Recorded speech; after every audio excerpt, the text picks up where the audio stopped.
지금 대통령께서 입장하고 계십니다.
존경하는 국민 여러분, 그리고 우원식 국회의원님과 의장님과 그리고 여러 국회의원 여러분, 저는 지난 6월 4일 이곳 국회에서 대통령 취임 선서를 통해 국민이 주인인 나라, 다시 힘차게 성장 발전하는 나라,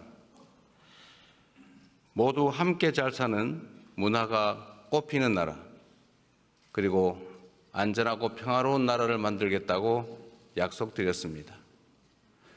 무너진 경제를 회복하고 민생 경제를 살리는 일은 지금 우리가 해결해야 할 가장 시급한 과제입니다. 요즘처럼 저성장이 지속되면 기회의 문이 좁아지고 경쟁과 갈등이 격화되는 악순환에 빠지게 됩니다. 새로운 성장 동력을 만들고 성장의 기회와 결과를 함께 나누는 공정성장의 문을 열어야 양극화와 불평등을 완화하고 모두가 함께 잘 사는 세상으로 나아갈 수 있습니다. 자본시장도 정상화해야 합니다. 자본시장의 투명성과 공정성을 회복하면 경제도 살고 기업도 제대로 성장 발전하는 선순환으로 우리 국민 모두가 바라는 코스피 5000 시대를 열어제칠 수 있습니다. 인공지능, 반도체 등 첨단 기술 산업에 대대적으로 투자하고 재생에너지 중심의 에너지 전환을 조속하게 완료하여 기후위기와 R200에 대응해야 합니다. 바이오 산업과 제조업 혁신, 문화산업 육성에도 힘을 기울여서 세계를 선도하는 대한민국을 만들어야 합니다. 외교에는 색깔이 없습니다. 진보냐 보수냐가 아니라 국익이냐 아니냐가 유일한 선택 기준이 되어야 합니다.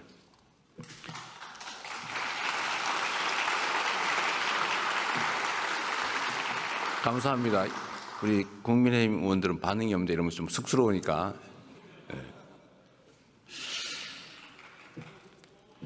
국익 중심의 실용 외교로 통상과 공국망 문제를 비롯한 국제 질서 변화에 슬기롭게 대응해야 합니다. 한반도와 한반도의 평화와 안정을 확보하는 일도 더없이 중요한 일입니다. 평화가 밥이고 평화가 곧 경제입니다. 평화가 경제 성장을 이끌어내고 경제가 다시 평화를 강화하는 선순환을 통해 국민의 일상이 흔들리지 않는 나라를 꼭 만들겠습니다.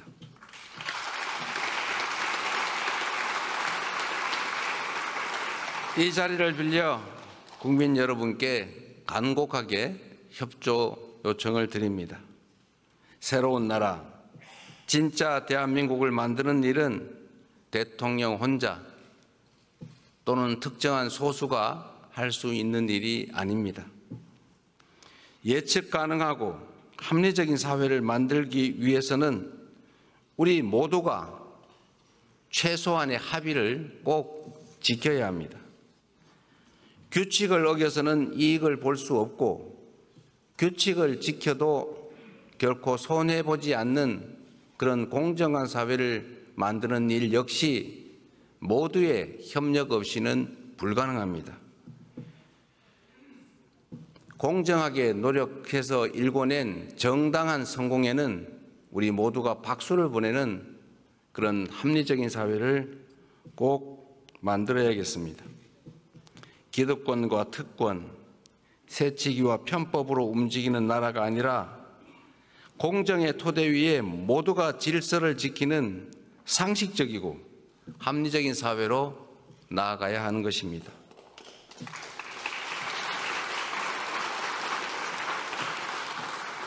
새로운 사회로 변화하는 과정은 고통을 수반하지만 건물을 걷어내야 씨를 뿌릴 수 있습니다. 하나된 힘으로 숱한 국난을 극복해온 위대한 우리 대한 국민들의 저력이라면 어떤 어려움도 능히 이겨낼 수 있다고 확신합니다. 작은 차이를 인정하고 포용하면 새롭게 출발할 수 있습니다. 짧은 기간이지만 이미 많은 것들이 회복되고 정상화되고 있습니다. 이제 한 걸음 더 나아갑시다. 우리는 할 수 있다는 것을 국민들께 보여줍시다.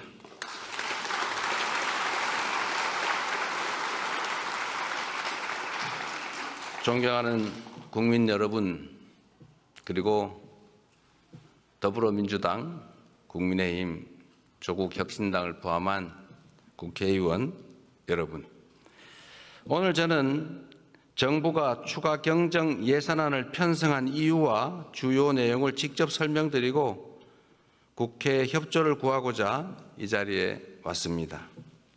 인수위원회도 없이 출범한 정부가 시급하게 추가 경정 예산안을 편성한 이유는 우리 경제가 처한 상황이 그만큼 절박하기 때문입니다. 지금 우리 대한민국은 매우 엄중한 시기를 지나고 있습니다. 수출 회복이 더딘 가운데 내수마저 어려움을 겪고 있습니다. 고물가, 고금리, 고환율에 경제 성장률은 4분기 연속 0%대에 머물고 심지어 지난 1분기는 마이너스 성장을 하기도 했습니다. 중산층의 소비 여력은 줄어들고 자영업자들의 빚은 더 이상 감내할 수 없는 수준에 이르고 있습니다. 세부 경제 지표를 살펴보면 민생의 어려움이 더욱 여실히 드러납니다. 올 초까지 소비, 투자 심리 모두 악화 일로입니다. 올해 1분기 정부 소비, 민간 소비, 설비 투자, 건설 투자가 모두 역성장했습니다. 즉 줄어들었다는 뜻입니다. 구직을 단념한 청년들의 숫자는 역대 최고 수준을 기록합니다. 폐업한 자영업자 수도 연간 100만 명입니다. 취약계층의 가계대출 연체율은 또 급등하고 있습니다. 가계만의 문제가 아니라 금융의 취약성까지 드러내고 있습니다. 코로나 팬데믹도 견뎌낸 우리 경제가 지난 3년간 너무 심각한 위기로 빠져들었습니다. 특히 지난 12.3 불법 비상계엄은 가뜩이나 침체된 내수 경기에 치명타를 가했습니다. 미국발 관세 충격부터 최근의 이스라엘, 이란 전쟁까지 급변하는 국제 정세는 한치 앞을 예측하기 어렵습니다. 그래서 지금은 경제가 다시 뛸 수 있도록 정부가 나설 때입니다. 경제 위기에 정부가 손을 놓고 긴축만을 고집하는 것은 무책임한 방관이자 정부의 존재 이유를 스스로 부정하는 일일 수도 있습니다. 정부의 가장 큰 책무는 바로 국민의 삶을 지키는 일 아니겠습니까?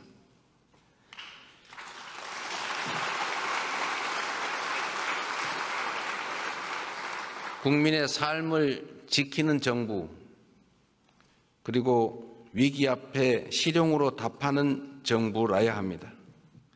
이념과 구호가 아니라 경제와 민생을 살리는 실천이 바로 새 정부가 나아갈 방향입니다.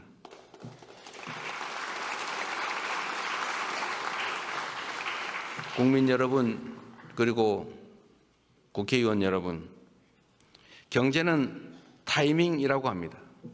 지금이 바로 그 타이밍으로 생각됩니다. 저는 취임 첫날 첫 행정지시로 비상경제점검 TF를 구성하고 경기 침체 극복과 민생 회복을 위해서 30조 5천억 원 규모의 추가 경정 예산안을 편성했습니다. 신속한 추경 편성과 속도감 있는 집행으로 우리 경제, 특히 내수 시장에 활력을 불어넣는 것이 중요하다고 판단했습니다. 경기 회복의 골든타임을 놓치지 않도록 국회에 적극적인 협조를 부탁드리면서 추가 경정 예산안 세부 내용을 설명드리겠습니다. 첫째, 심각한 내수 침체에 대응하기 위해 소비 진작 예산 11조 3천억 원을 편성했습니다. 약 13조 원 규모의 민생 회복 소비 쿠폰을 편성해서 소비 여력을 보강하고 내수 시장 활성화를 지원하려고 합니다. 소비 쿠폰은 세금을 내시는 분을 포함해서 전 국민에게 보편 지급하되 취약계층과 인구 소멸 지역은 더 두터운 맞춤형 지원으로 편성했다는 말씀을 드립니다. 모든 국민들은 1인당 15만 원씩을 받으시되 형편과 지역에 따라 최대 52만 원까지 지원하게 됩니다. 지역 경제에 숨을 불어넣기 위해 지역사랑 상품권에 6천억 원 국비를 추가 투입해서 할인율을 인상하고 발행 규모를 8조 원 추가로 확대했다는 말씀을 드립니다.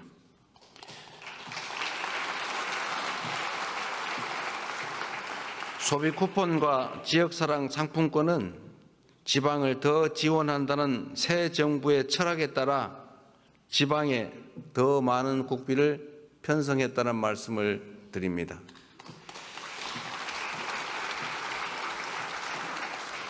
둘째, 경기 활성화를 위한 투자 촉진 예산 3조 9천억 원을 편성했습니다.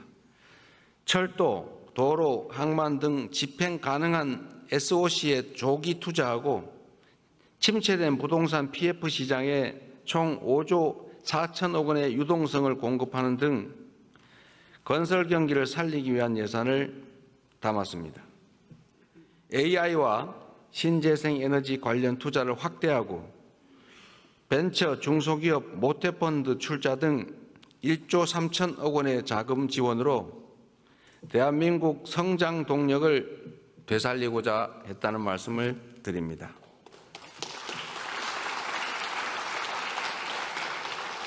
셋째로 소상공인, 취약계층 등을 지원하는 민생안정 예산을 5조 원 담았습니다.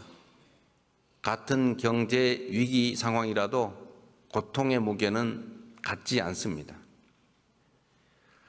코로나 팬데믹 위기부터 12.3 불법 비상계엄까지 극심한 고통을 겪고 계신 소상공인, 자영업자, 취약계층을 위한 특단의 대책이 필요합니다.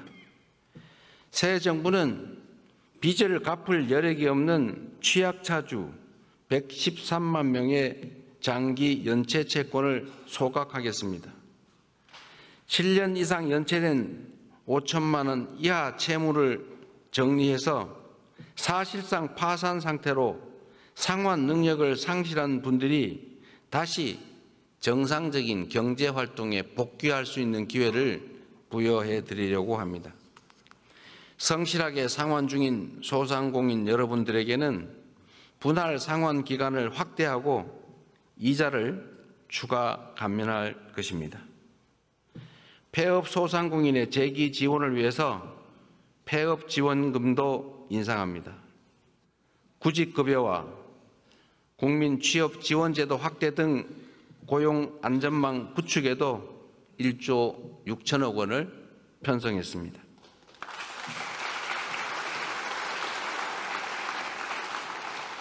넷째, 10조 3천억 원 규모의 세입 경정을 추진해서 재정 정상화의 시작을 알리겠습니다. 이번 추경안에는 세입 경정을 반영했습니다. 재정 안정성과 국회의 예산 심의 확정권을 존중하기 위한 것이라는 점을 말씀드립니다. 2023년과 24년 이 두 해 동안 도합 80조 원 이상의 세수 결손이 발생했습니다. 그리고 올해도 상당한 수준의 세수 결손이 예측됩니다. 만약 세수 결손을 방치할 경우에 정부는 연말에 예산을 대규모 불용 처리할 수밖에 없게 됩니다. 이렇게 되면 정부가 예산을 계획만큼 지출하지 못할 뿐 아니라 지방재정 지원도 줄어들게 됩니다. 이는 사실상의 긴축재정 운용으로 민생과 경기 회복의 걸림돌이 될 수밖에 없습니다. 새 정부는 변칙과 편법이 아닌 투명하고 책임 있는 재정 정책을 펼치려고 합니다. 추경안에 세입 경정을 반영해서 이미 편성한 예산이라 해도 필요한 사업만을 적재적소에 집행하려 하는 것입니다.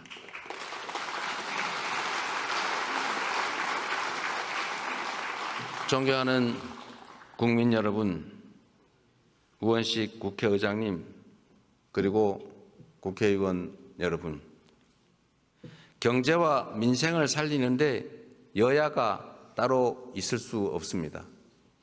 이번 추가 경정 예산안은 경제 위기 가뭄 해소를 위한 마중물이자 경제 회복을 위한 최소한의 조치입니다.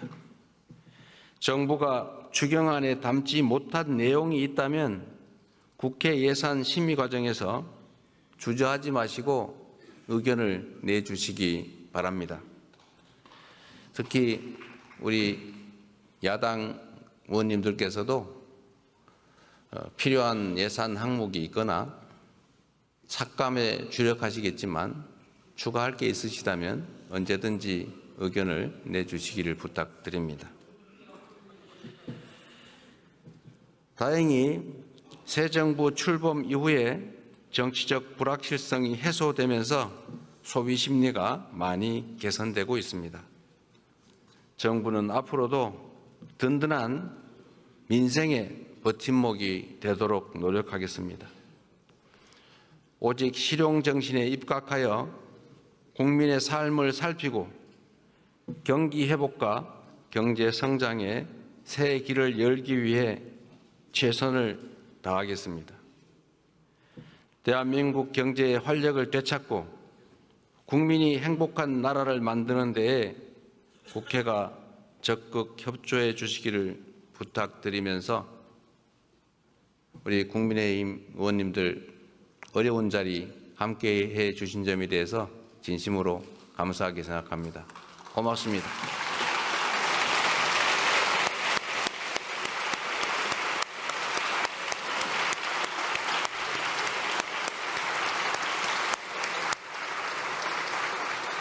저하고는 악수합니다.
됐나?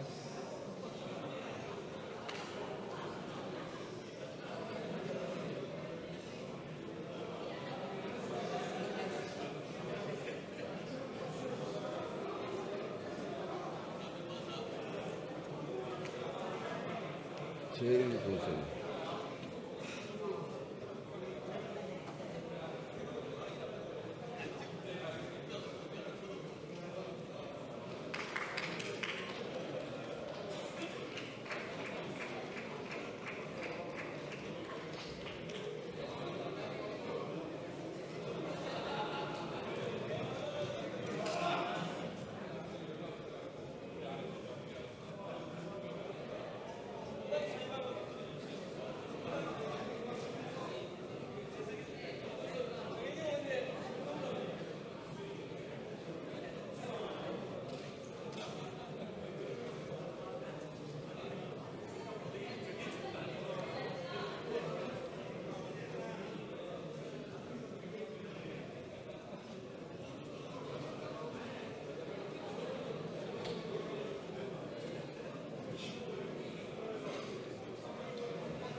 자, 의석을 정돈해 주시기 바랍니다.